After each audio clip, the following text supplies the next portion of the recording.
Let's start with the biggest myth in investing, and honestly the one that keeps most people out of the game for years. The idea that you need a lot of money to start. Like hundreds or thousands of dollars sitting around, just waiting to be invested. And if you're living a normal life paying rent, buying groceries, keeping the lights on, maybe trying to help family, that idea can feel almost insulting. Because you're thinking, I don't have investing money. I barely have everything else money. But here's what I've learned, and what a lot of people eventually realize once they get past the noise. Investing isn't only for wealthy people. It's for consistent people. It's for people who can start small and keep going. Even if it's $5, even if it's $10, even if it's $20 a month. Those small amounts are not pointless. They're the beginning of a habit that can actually change your future. Today, we're talking about how to start investing with just $10, even if you're brand new to the stock market. No fancy terms, no hype, and no pressure. Just a realistic, beginner-friendly walkthrough you can actually use. And before we go any further, quick calm disclaimer. Because it matters. This episode is for educational purposes only and not financial advice. Always do your own research and make decisions based on your personal financial situation. Okay, so let's picture a real person. Maybe this is you. You work a regular job. Could be full-time, part-time, gig work, whatever. You get paid, and that paycheck basically already has a job before it even hits your bank account. Rent or mortgage, utilities, phone bill, gas, maybe childcare, maybe student loans, groceries, and then whatever surprise expense pops up because life is always going to do life. In that situation, when people say, you should invest, it can sound like advice that was made for someone else. Someone with extra. Someone who isn't counting the days until payday. But investing doesn't have to start with extra. It can start with small, manageable actions that fit inside your real life. So here's the simple mindset shift. Instead of waiting until you have a big lump sum one day, you start with a small amount now and you make it consistent. $10 a week, $5 a week, $20 a month. It's not about the number being impressive. It's about teaching your money to move in a direction that helps you long term. Now, you might be thinking, okay, but what can $10 actually do? That's a fair question. $10 won't turn into $1 million overnight. And anyone implying that is selling you a dream. But $10 can do two powerful things. First, it gets you started, which removes the fear and confusion. And second, it lets you benefit from something that people always talk about, but don't always explain well. The idea that your money can grow over time because it's invested, not just saved. Let's talk about micro-investing, because it's basically the gateway for a lot of beginners, and it's perfect for the I only have a little season of life.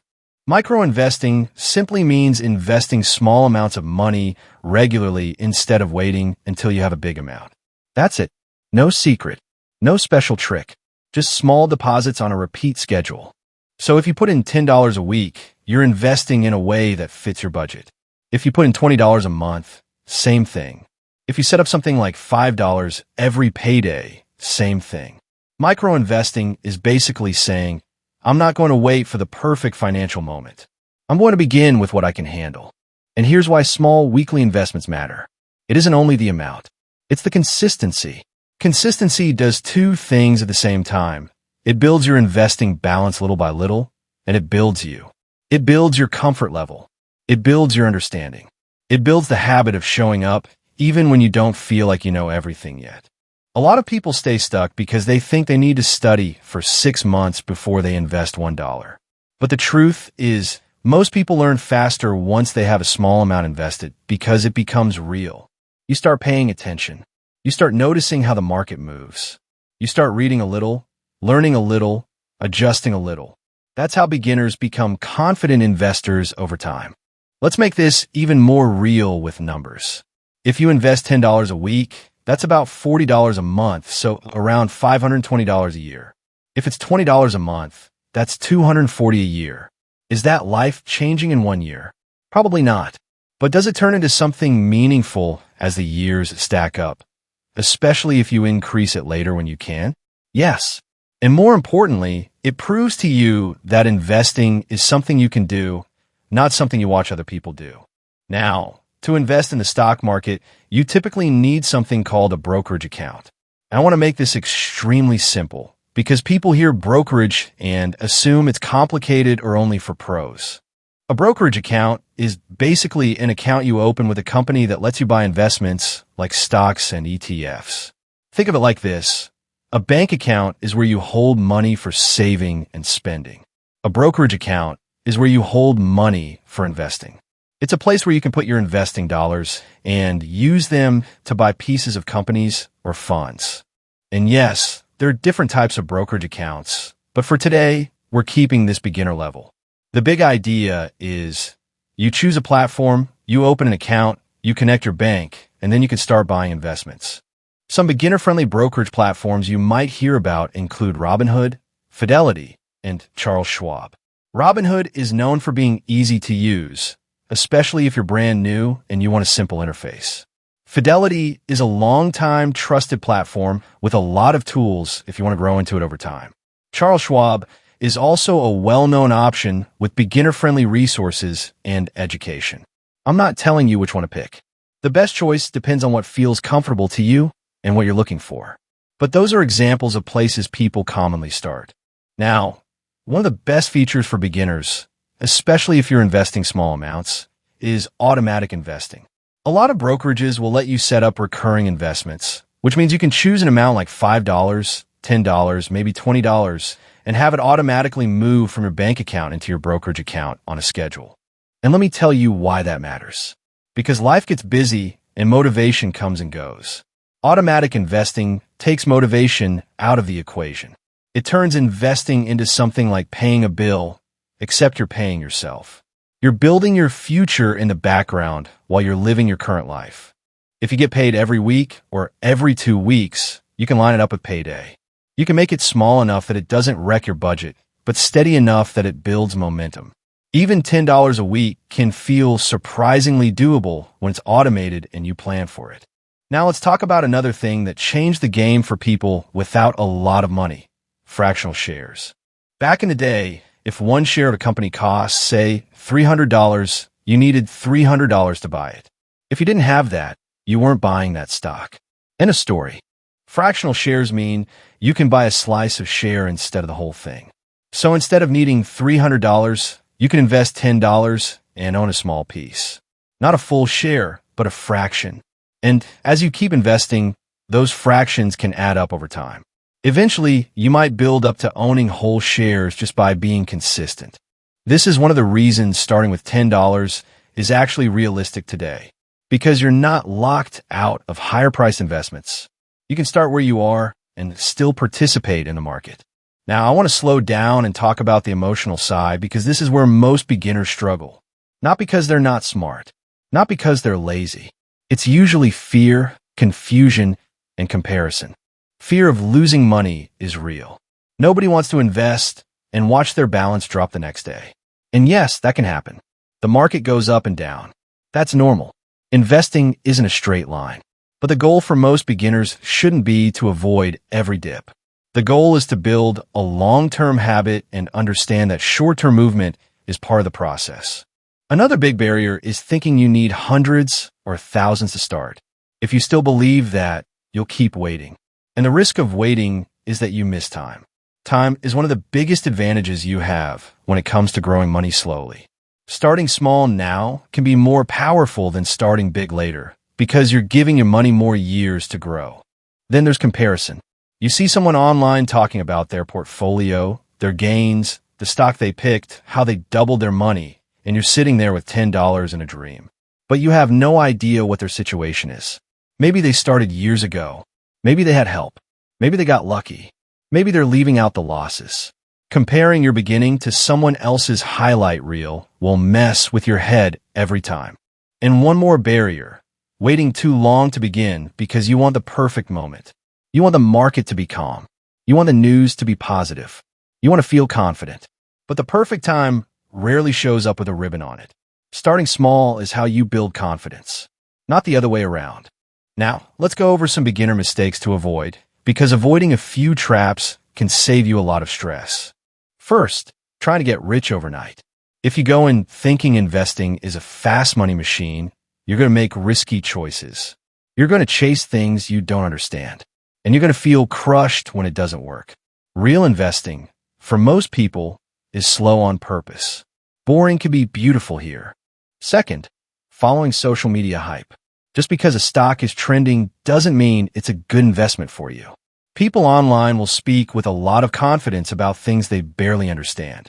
And even if they do understand, they don't know your bills, your budget, or your goals. If your investing plan is based on what strangers are excited about this week, it's going to be a stressful ride. Third, investing emotionally during market drops. This is a big one. A beginner invests a little, the market dips, and suddenly they panic sell because they can't stand seeing red numbers. But when you sell during a dip, you're often locking in the loss. You're turning a temporary drop into a permanent result. A calmer approach is to keep your investments long-term and remember that dips are normal. Fourth, waiting for the perfect time instead of starting small. If you only invest when you feel certain, you'll probably invest less often than you think. And for many people, that leads to years of not starting at all. Fifth, overcomplicating the process. You do not need 50 apps, 10 strategies, and a spreadsheet that looks like a science project. If you're brand new, the biggest win is building the habit and understanding the basics. So what should you focus on instead? Fundamentals over hype. Discipline over drama. Patience over panic. At a basic level, investing is choosing to put money into something with the expectation that it can grow over time. Stocks are small pieces of companies. ETFs are like a bundle of investments grouped together, often designed to spread out risk by holding many things at once. You don't have to master all of that today, but it helps to know what you're looking at when you open a brokerage app and it gives you choices. And here's a simple truth that doesn't get enough attention. For most regular people, investing isn't about making one genius move. It's about making a decent move consistently. It's about building a system where you invest a little on a schedule and let time do some of the heavy lifting. Let's talk about what you can actually do this week. Not someday. Not when things calm down. This week. Step 1. Learn a few basic investing terms. You don't need a whole dictionary. Just start with words you'll actually see. Stock, ETF, share, fractional share, brokerage account, and dividend. Even spending 20 minutes reading simple definitions can make everything feel less intimidating. Step 2. Choose and open a beginner brokerage account. Pick one platform that feels easy to navigate. Most of them will walk you through setting it up. You'll verify your identity, connect a bank account, and you'll be ready to deposit money. Step 3. Start with $5 to $10 per week, or whatever small amount is realistic for you. If $10 feels too tight right now, start with $5. If weekly is hard, do $20 a month. The goal is not to impress anyone. The goal is to begin and keep it going. Step 4. Turn on automatic investing. If your platform allows you to automatically deposit and invest, consider using it. Choose a day that makes sense, maybe right after payday, and set an amount you can live with. When it's automatic, you're less likely to skip it because you got busy or distracted. Step 5. Focus on consistency instead of perfection. You're going to have weeks where things are tight. You're going to have moments where you question whether it's worth it. You're going to watch your account go up and down. All normal. The win is sticking with the plan and keeping it simple. And if you're thinking, okay, but what do I actually invest in? That's a common question. I'm not going to tell you what to buy because that depends on your goals and your own research. But I will say this. Beginners often do better starting with simple, broad options they understand, rather than trying to pick the next big thing. If you're unsure, slow down, learn, and choose things you can explain in plain language. If you can't explain what you're investing in, that's usually a sign to pause. I also want to point out something that doesn't get talked about enough. If you're in a season where money is extremely tight, it's okay to prioritize stability. Investing is important, but so is having food, shelter, and keeping up with essential bills. For some people, the first step might be building a tiny emergency cushion so that an unexpected expense doesn't force you into debt. You can do both over time, but don't let investing pressure you into a situation where you're constantly scrambling. The goal is progress, not stress. Now, if you're feeling overwhelmed and want something simple to follow, I created a beginner-friendly money steps guide that breaks everything down step by step in real-life terms. You can download the Money Steps guide in the episode description and use it at your own pace. Let's land this episode in a grounded place. Investing with $10 is not a joke. It's not too small to matter. It matters because it's a start, and starting is how you break the cycle of always feeling behind. When you invest small amounts consistently, you're building a habit. You're building confidence, and you're letting time work in your favor little by little. No hype. You probably won't feel rich next month, but you might feel proud next month. You might feel more capable. You might feel like you're finally doing something your future self will thank you for. Wealth, for most people, isn't built through one lucky moment. It's built through repeated actions that seem small in the moment. It's built through patience, discipline, and the decision to keep going. Starting small is still progress. And if all you can do right now is $5 or $10, that's enough to begin.